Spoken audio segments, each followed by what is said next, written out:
I think one thing that a lot of people don't do when they do barbell rows is trust their glutes enough to find the stability the right way. Like you got to really sit back and squat. I'll tell people to bend their knees.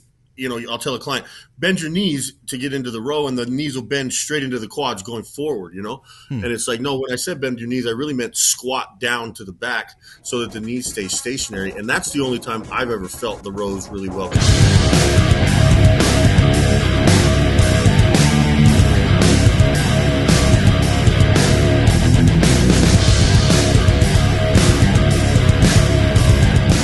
Hey, what's up, guys? Welcome back to Blood, Sweat, and Gear. Of course, I'm here with coaches Skip Hill and Andrew Berry, and we are joined by Ifbb Pro, Doug Fruchey. All of our programming is brought to you by TrueNutrition.com. You could use our code THINK for some additional savings. If you're in Canada, check out supplementsource.ca for great deals. And thank you to everybody who's helping to support our programming on Patreon.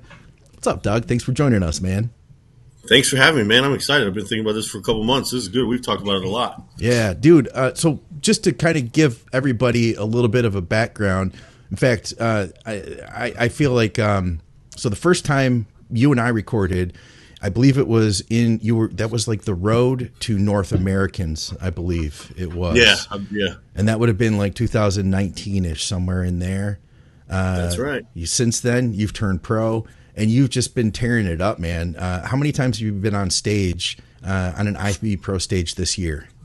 Man, this year I did 3. So I turned pro June of 2021, and then I did Tampa and Dallas like right away after that.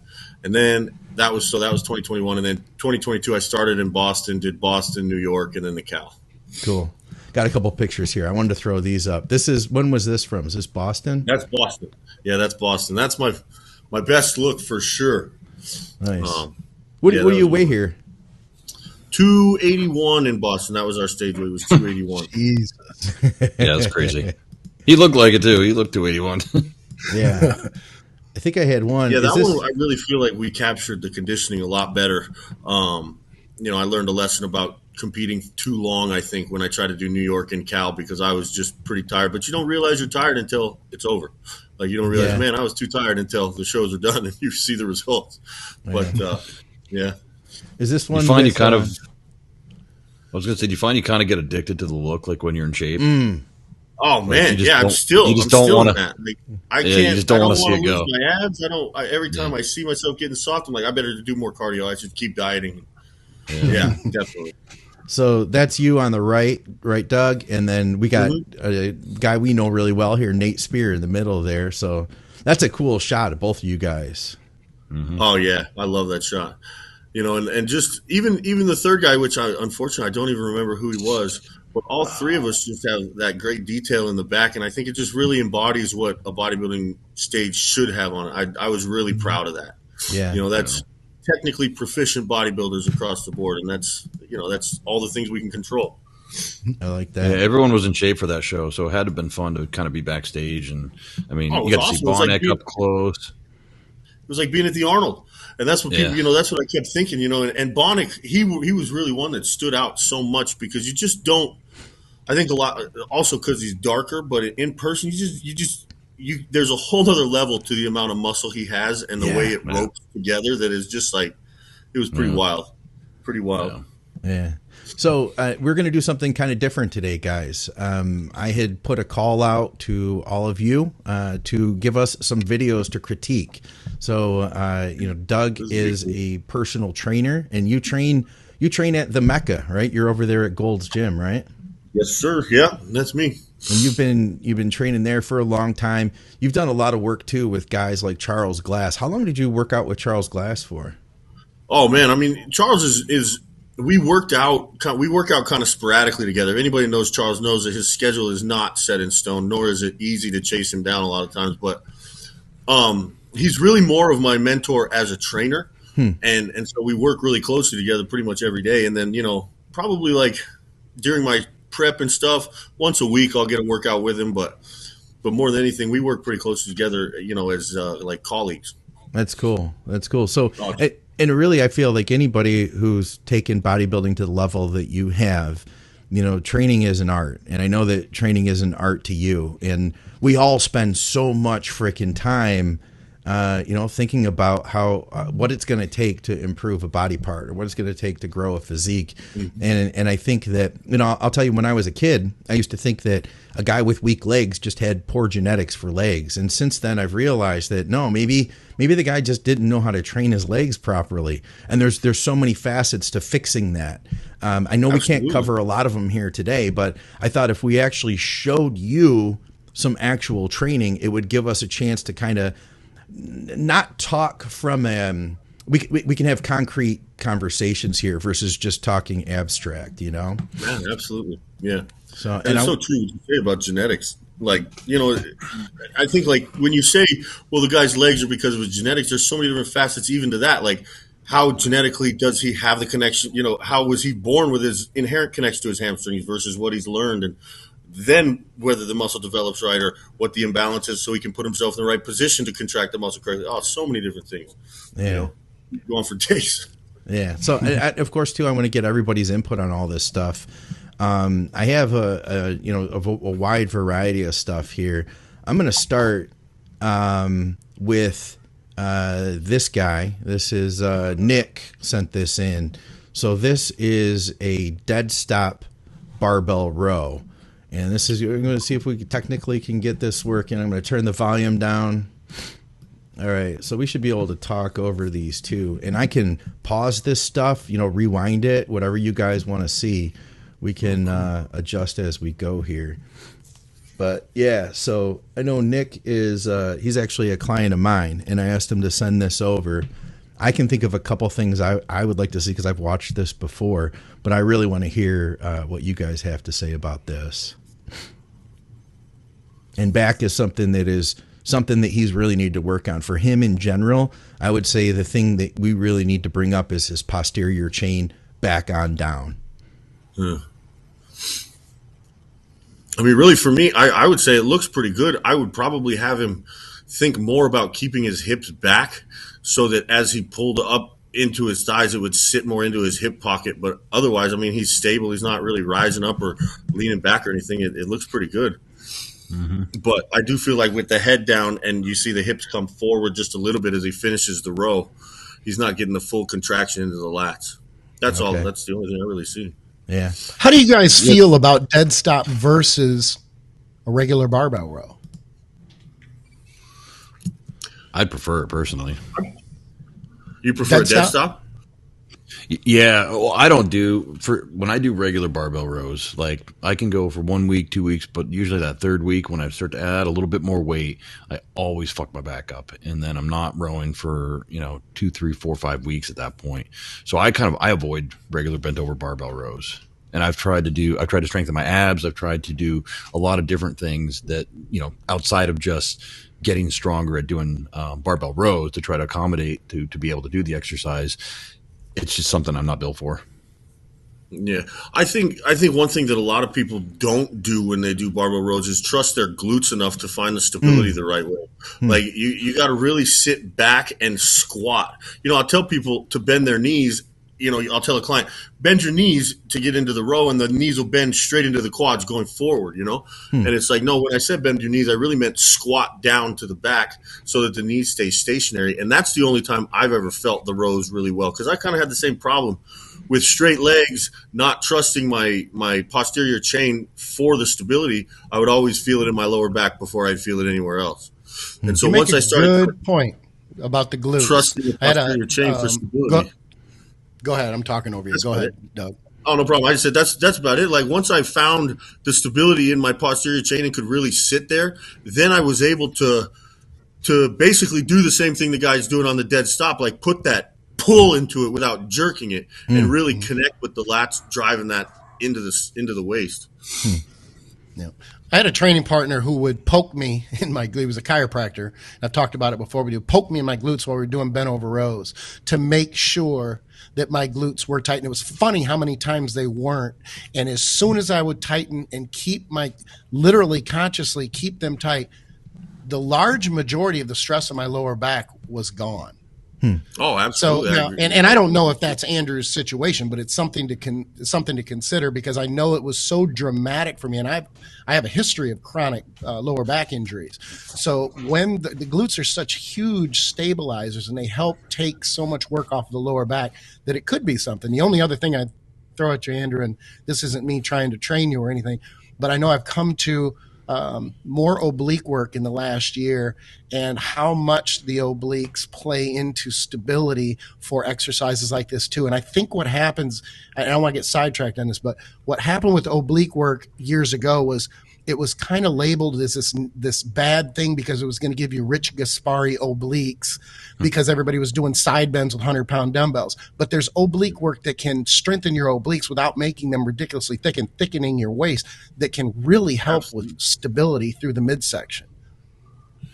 Yeah, I'd be absolutely willing to do more oblique work. It's something I've avoided for 15 years, probably. I haven't done it. I do direct ab work, but I don't think I've done obliques. I definitely do take the glutes seriously in terms of setting the exercise up properly. But and dude, you can train me anytime. Like I have no ego. Yeah, and that's what I mean. I didn't mean to make. I didn't want to be like, oh, here. No. But I'm. No, like, dude, I invite all suggestions. Like, anybody in this podcast, you guys know I respect anybody watching on YouTube. Give Andrew some suggestions in the comments. You didn't even have to ask for it. It was going to come anyway. I said I respect you three to give advice. I think there's a certain level that goes with the time and energy and years put in. And if you have thought something that I haven't, I absolutely invite it. And I think you guys would do the same. Yeah, but absolutely. Well, and that's why I asked about the dead stop, because I see the benefit from the lower back from a fatigue standpoint and everything else. I think if there's not a lower back vulnerability or weakness, I would prefer not to have the dead stop. That's not saying that the dead stop is worthless. I'm saying that there's more lower back involved. As an example, I think that something like barbell rows, and I want to hear what Doug says and what you guys think too. I'm not saying that deads aren't and direct lower back work isn't needed, but there's a lot of erector work in just stabilizing T-bar rows and barbell bent over rows. I think much more than people give credit for. There's a lot of stabilization going on there, so there's a lot of work there that can sometimes be missed, I think, if you were to exclusively do dead stops or do things that were supported, like rowing that is supported to where you don't involve the erectors. And it can get into lat erector tie-ins, how everything comes together through the mid and lower part of the back. And shoot me down if you guys disagree. I really agree 100%. I think one thing that's important about just the standard basic compound movements like the barbell row as opposed to like a dead stop is making your body move in unison as a unit really kind of fills in the gaps of like the back. Whereas, if you want to do a dead stop row, to me, it's about the same as a chest supported seal row or something like that, where you're just taking the motion out and contracting the muscle, which is great. It definitely is. And there's definitely a spot for it. I use them a lot, but I think like Skip said, the stabilization is valuable in itself. Just the act of being capable of doing that. And it'll make you stronger in all the other lifts if you're impervious to being off balance and you can really keep the weight where you want it while you're working. It's a more athletic way of doing it, which I think is just important for overall avoiding imbalances and stuff like that in the way we move kinetically. That makes sense. Would you say, Doug, for a lot of the newer or younger guys that are watching, would you say that leaning into the big basic movements is what you would suggest to start to build the foundation for guys that do want to put on a lot of muscle?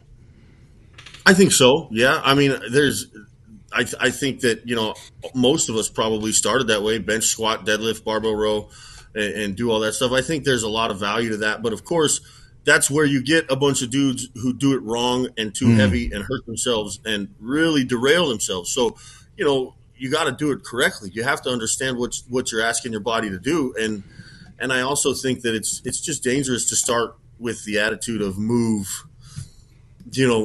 weight from point A to point B only. You have to really be a student of the game from the very beginning if you're going to start that way. But you're never going to develop that innate just strength from sticking to machines for your first year of lifting either. You're going to really derail yourself there too, I think. It's give and take. hire a good trainer. I don't know. Go out to Did you California, guys meet Doug. didn't you guys play football? I Yeah, played not 1 enough year of to football, matter. but I played mostly basketball. I played Did you? basketball. And Okay, so track. basketball. Did you play college at all, or? No, just high school. Oh, okay. Well, I guess my point was, I find that at least at the college level, you do a lot more of cleans. You do a lot more front squats. You do the back squat, push presses. I feel like that gives you a really good base before you move into more bodybuilding style training. Like, because you mentioned, I think Doug, you brought up a point about. I can't remember exactly how you worded it, but basically like being in control of your body when you're kind of off balance. And I think something like a clean, a push press where you're actually using some force, it kind of helps. There's a carryover to the exercises where you are bracing yourself and you're not using dynamic force, I guess is what Absolutely. I'm thinking. Yeah, You know what I mean? I was very bad at all the cleans and explosive lifting and stuff like that. That was never something I was good at. But I would agree with you that it does help with that. And I feel like because I didn't have that base and I basically have been a pure bodybuilding lifter since I started lifting, really. And so there are things I even missed out on, and I don't have that explosivity that I think would help my numbers be higher and stuff like that some of those guys have. All right, I'm going to move on here to another exercise. This is from Matt Blevins, which he's actually watching on the live stream right now. So let me see if I can find this one. What's up, man? Here it is. He's got a dumbbell, looks like incline chest press.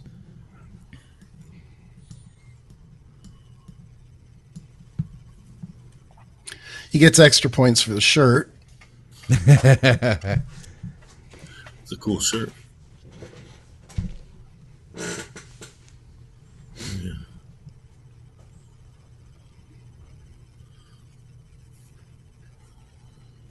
See, from this angle, they look pretty tight. What do you got, Doug? I mean, is there... The only thing I would say, I see it a lot with my clients. One thing I've done with them a lot is I feel like his shoulders are moving too much and he hasn't retracted his scapula. Matt, you haven't retracted your scapula back all the way into the bench, and so I don't feel as though the chest is getting all the activation it needs.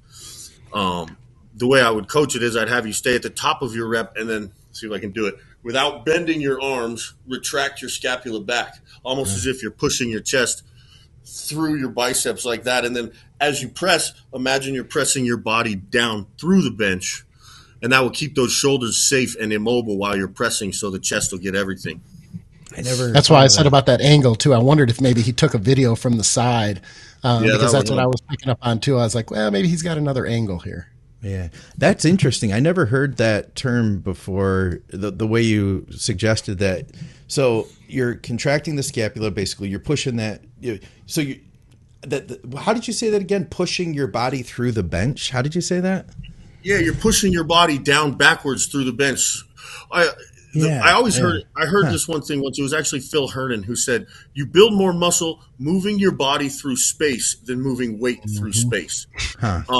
And when he said that, I don't know why. I just always kind of thought, well, if that's the case, then why don't you just imagine that the weight is stationary and you're moving your body around it? Yeah. So if those were just handles and you were doing a reverse push-up and pushing your body back, then the chest would take all the activation, the shoulders would stay back.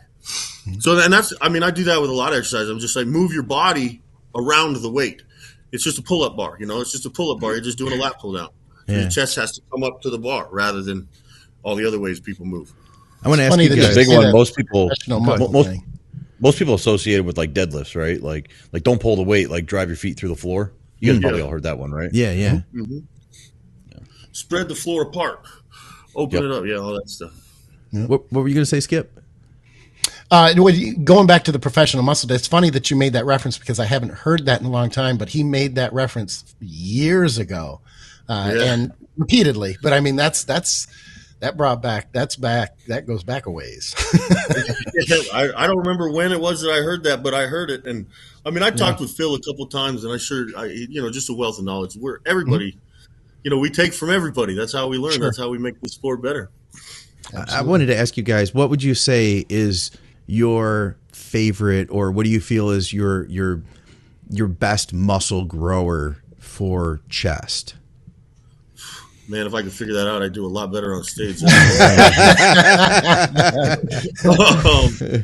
I would probably say it's got to be incline, just an incline barbell or incline Smith machine is my go-to. Okay. I'll kind of go between the two depending on how strong I'm feeling for the day. But I'm still trying to figure it out. If you guys have any suggestions, please kick them my way. Yeah, no kidding. I don't know if I can pick the best, but I will say that, and I've said this before, I think the old school flat, or not even flat, but dumbbell flies are underrated. And I'm happy to see them making a bit of a comeback in the last few years, because I think that they're just underrated. They're not going to all of a sudden, throw on slabs of meat, but I think that they should have never been tossed to the side like they were for quite a while. The thing about flies, I feel like my personal relationship with dumbbell flies has evolved so much more than one would expect from such a simple movement. Like it looks so simple, and you'd think it's so simple because it's not a press and it's your third motion of the day. So you're probably not going to pay as much attention to it. But boy, if you can retract your scapula and let the negative be slow as you take that dumbbell out and really feel the chest. I mean, it's one of the best connections I've ever had, but it sure wasn't that way when I first started. And I think for 3 to 5 years, I just moved dumbbells around and never felt the damn thing, as I first started the game. How about you, Andrew? What's your favorite meat and potatoes chest movement? I'm trying to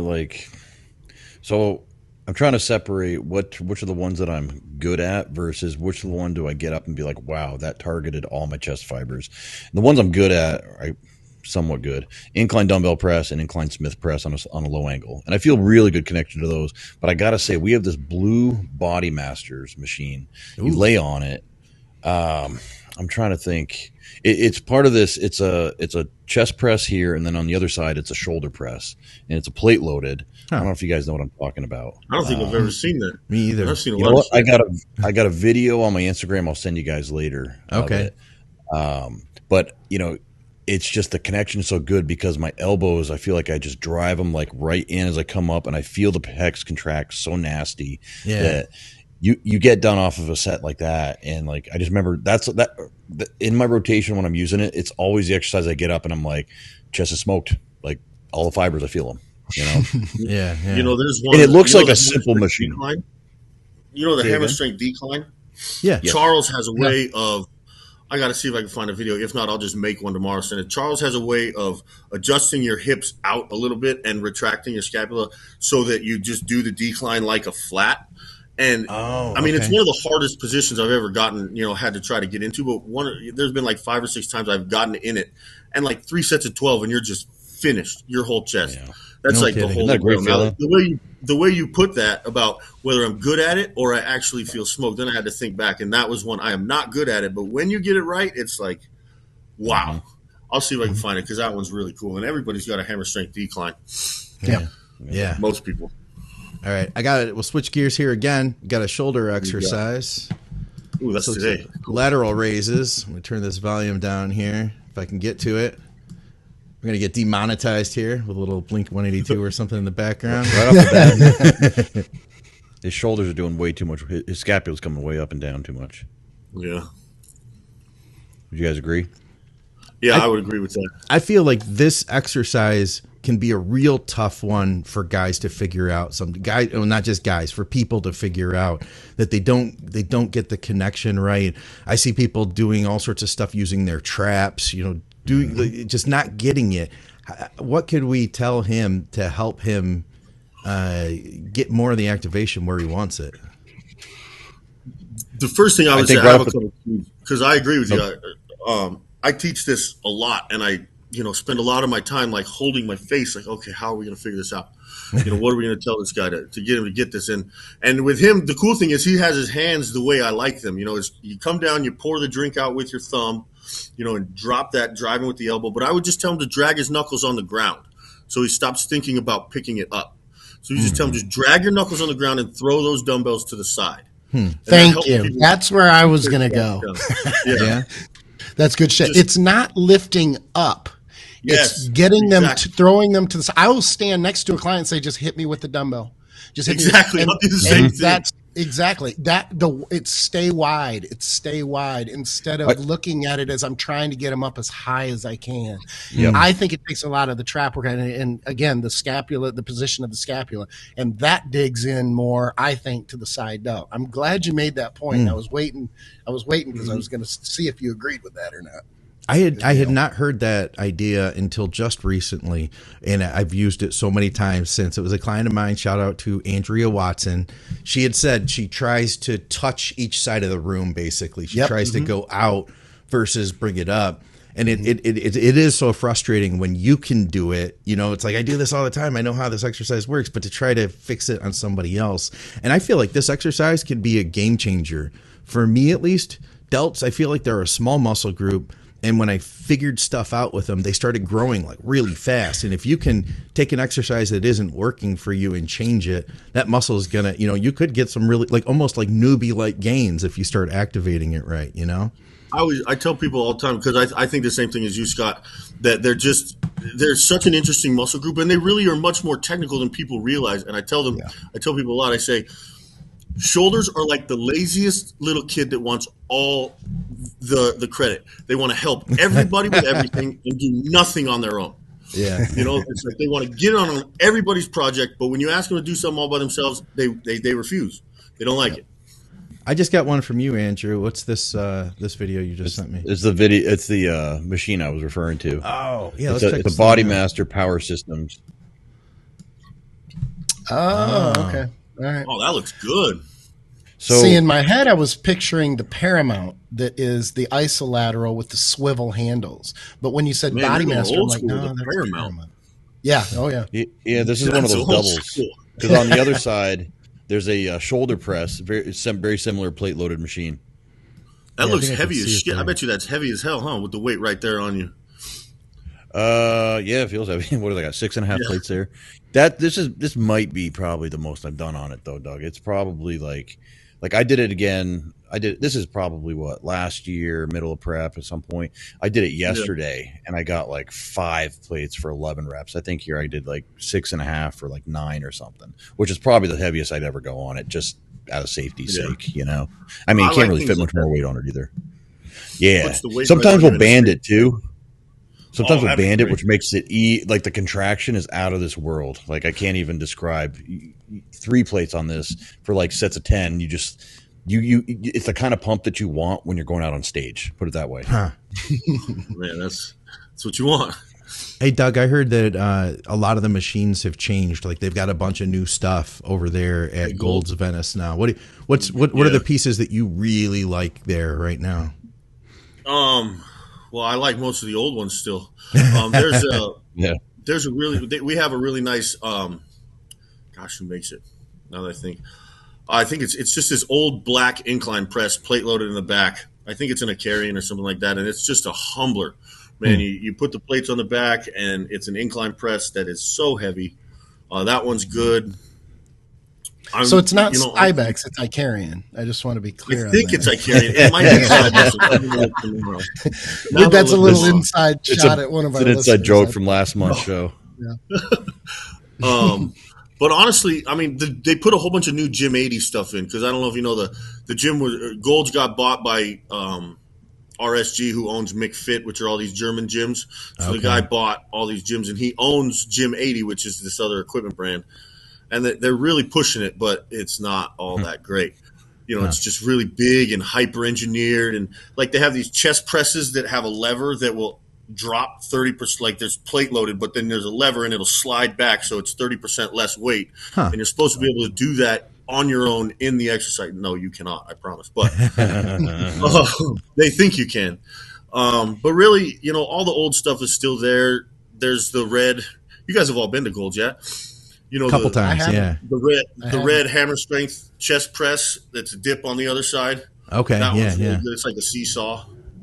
That one's pretty sweet. But man, I'm not gonna lie, I was just at Bev's twice over the spring, and Bev's really shows you how bad Golds has gotten. No kidding. Thank you. What am I always telling you guys? I'm always telling you guys that you got to go to the East Coast gyms, and Bev's is one of them you got to go to.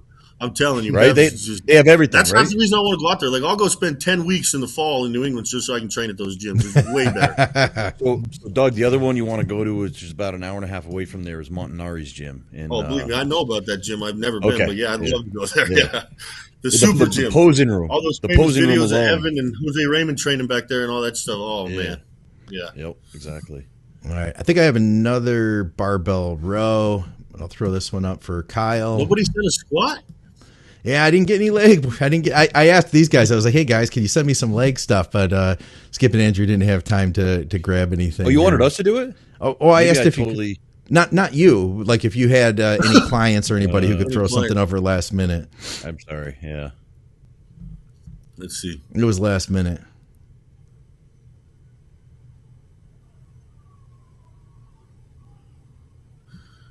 So, I like that quite. I like that just fine. I would tell him to bend his knees and squat down a little bit so he'd stop elevating as much and find a little bit more athletic comfort. But I like the way that row looks. I mean, he's getting it in the back pretty good. Yeah. And I like that he pushes his ass back on his negative. So that's where you kind of take that balance if you push your ass back and sit down like that. Yeah, the only problem I see, here's why I don't love barbell rows, T-bar rows, is that like someone starts out like this, and by the 8th rep, they're like this. Yeah. Fatigue. That's the only problem I have with barbell exercises like this, personally. Yeah. So that was the. I think that goes in part too with pushing. We're constantly pushing, looking for the progression, and I think as those weights go up, I mean, it's a fatigue factor. I don't even think sometimes you notice it until you go back and see it. Absolutely. But I don't know how many times I've said that every rep you're coming up a little bit higher, and to make the comparison to even like a long pulley row, if it's too heavy, then a lot of times you'll end up, your client will be ending up leaning back against it or away from it, doing the same thing. Yeah, I wish we did have some leg stuff, but since we don't, I'd still love to hear some thoughts. Doug, what are the things you see people doing wrong a lot of the times, things that we need to improve in general on, say, a squat movement? Well, I think a squat movement is people just really try to outrun their stability, and they try to outrun their capability as far as staying in the correct form to execute it all the way. And then you get wrapped up in how much you're squatting, and you'll either forget about depth or you'll forget about your hip placement. And that's just, I mean, it's on a case by case basis. I feel like people, a squat is unique to every person. And it's not like there's a textbook squat form. I feel like there's certain, fundamentals, but everybody has a different squat based on their femur length, their hip tightness, their back, their spine length, stuff like that. So, but I feel like people outrun it all the time. And so they'll try to squat too much in their hips, so their knees will cave in as they come up, and they don't take the time to strengthen their glutes on the outside to fix that, and their hip flexors and stuff like that. It's just an understanding of what's actually going on. It's not just squatting down and coming up. It's what are your muscles actually doing to allow you to do that? Yeah. I'd go out on a limb, and I'll do it. I kind of make like a little self-promotion here for you, Doug, that if anybody was just happening to be traveling out to LA, could they hire you to say, hey, dude, I'm going to be in town for a week. Can I book, a workout with you because I want to learn how to squat proper? Oh man, it happens all the time. I'd love to. I feel like I love teaching people to squat. I got a pretty good system of starting with a box squat and moving the way up. But it happens a lot. I get guys that'll, I am in town for the week, can we come train and stuff like that. I've often thought about doing there's a couple Airbnb people, people that have little places in Venice, and just set up a whole package. It's like, come on, we'll give you a place, show you the gym, introduce you to Charles, take you around, see all the famous people that run around, and have a good time. Dude, that'd be like a meathead's dream, and you could seriously pick up so much. Because I feel like the number one thing that holds a lot of people back, including it held me back, and I still recognize that there's still so much more to learn, is our ability to perform an exercise properly. Like, I could put you on the greatest diet in the world, right? But if you don't know how to train to get the activation we want, you're not going to be able to reach the results that you could, Oh, well, and that's the thing. I think people don't, whether we're talking bodybuilders or not, because I think there's plenty of competitors and athletes that don't have the level of mind-muscle connection and activation that I think is necessary. But then even further, if you go to the layperson that's just in their training, like, people don't even really understand the depth to which you can really take this, and the amount of different feelings and activations and methods you can use. I mean, it's such a beautiful thing that people don't even really capitalize on at all. Yeah. I feel like all of us do because we sit around and study it all the time. But, you know, it's amazing. One of the most fascinating things is, you know, like you're teaching somebody something like a lateral raise, and it doesn't even look differently as far as, you know, from the outside eye, but you tell them, no, throw it away, don't pick it up. And it changes it completely. Yeah. Even though it looks exactly the same. You know, it's so wild to me. And every exercise has that. I mean, press through the ball of your feet, not your heel.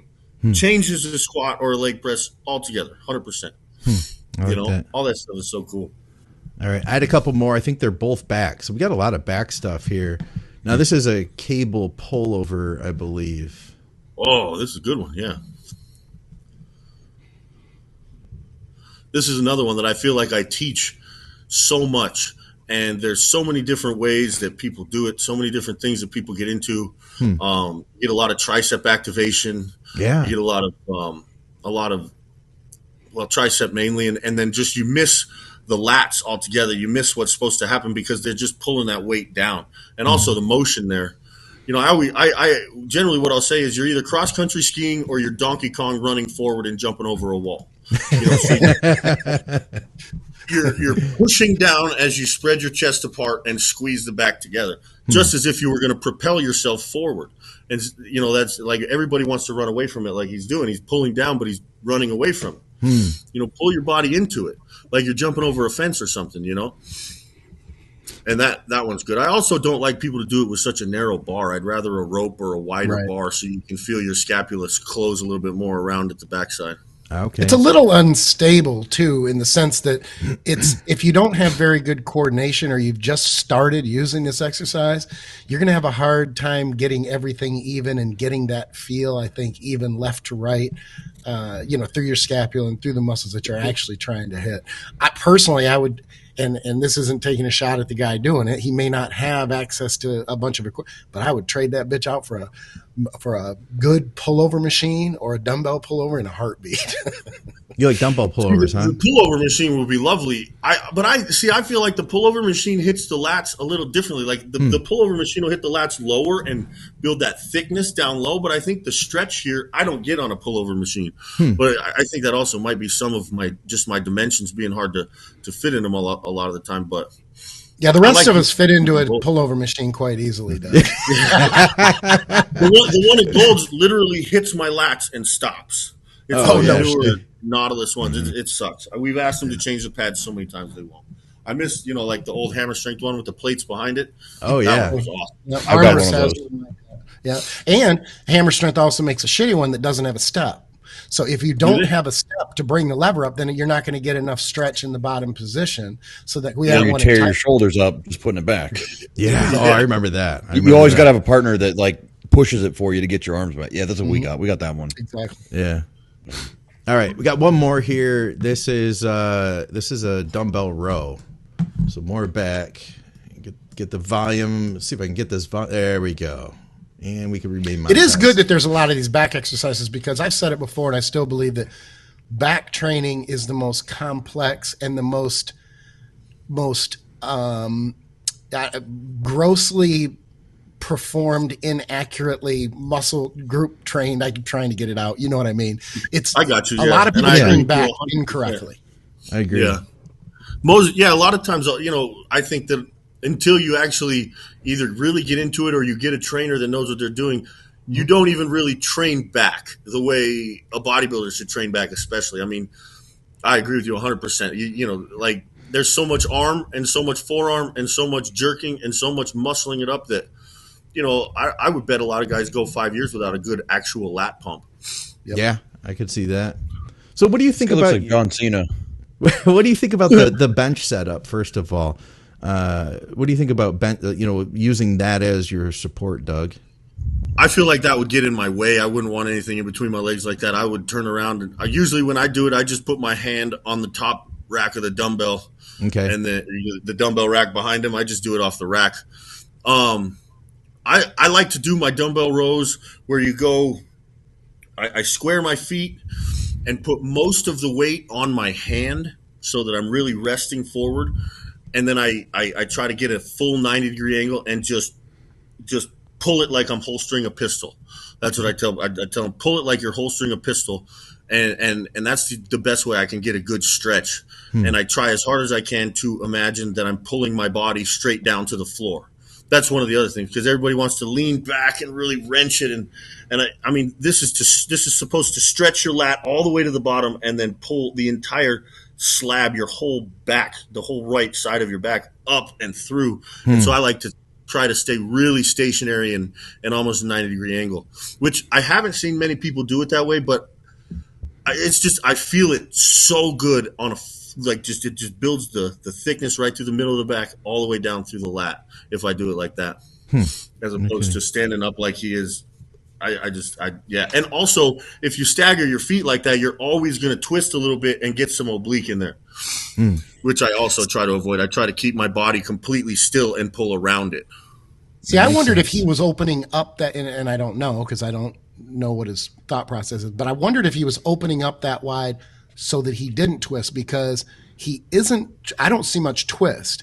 He is pulling pretty straight relative to what I see a lot of in the gym. So I wonder if that's why is this a client, one of yours, Scott, or something? Yeah, this is the same guy as before who was doing the barbell, the dead stop. I wonder if that might be why he's going, because I agree, the stance is very wide, but if it's keeping him from twisting, at least that would be logical, and there would be, the thought process would be, this is why I'm doing it, versus what we normally see, which is, like you say, Doug, that twist, and that allows so much more weight to be pulled, and I don't think it's a very efficient movement. I agree 100%. When I do it, and I did a lot of these in my prep for New York to really try to thicken up my back. And what I'll do is I'll rotate my hand so my thumb is pointed inward at 90 degrees, and I'm more of a this way as opposed to this way. And then I'll pull out first and then back. So it's almost like a swinging out and squeezing while keeping my body completely still. And that allowed me to really move the entire hemisphere of my body and squeeze that spinal erector together. That's just the way I've done them mostly. I feel like if I skip that out, pulling like 110 instead of the 150 or something like that, can't go so as heavy. Yeah, I feel like when you if you skip the out that you're talking about, it's a lot easier. You know what I'm saying? If you just come straight up, the movement isn't nearly as hard. And if something isn't as hard, I have to ask myself, well, what am I missing? You know what I mean? What other part of my body am I using besides the target muscle if it's not as difficult on the target muscle? Yeah, exactly. Andrew, you got a really extreme foot positioning with this. I think you and I are similar, except for then you put your foot forward, right? Well, I think okay. So like the traditional stance, if you're pulling with your right arm, is to have your left foot forward and your right hand back, or right foot back, right? That's why I think when you go to the gym, you see most people do it. And I think you're going to make the exercise harder on your lat the more you bring that right foot up in line with the left foot, and even forward more so than the left foot. And the reason being is that, I don't know if you guys can kind of see me, but you're cutting off the angle that your hips can rotate, and therefore you're cutting off the angle that your torso can rotate. Okay.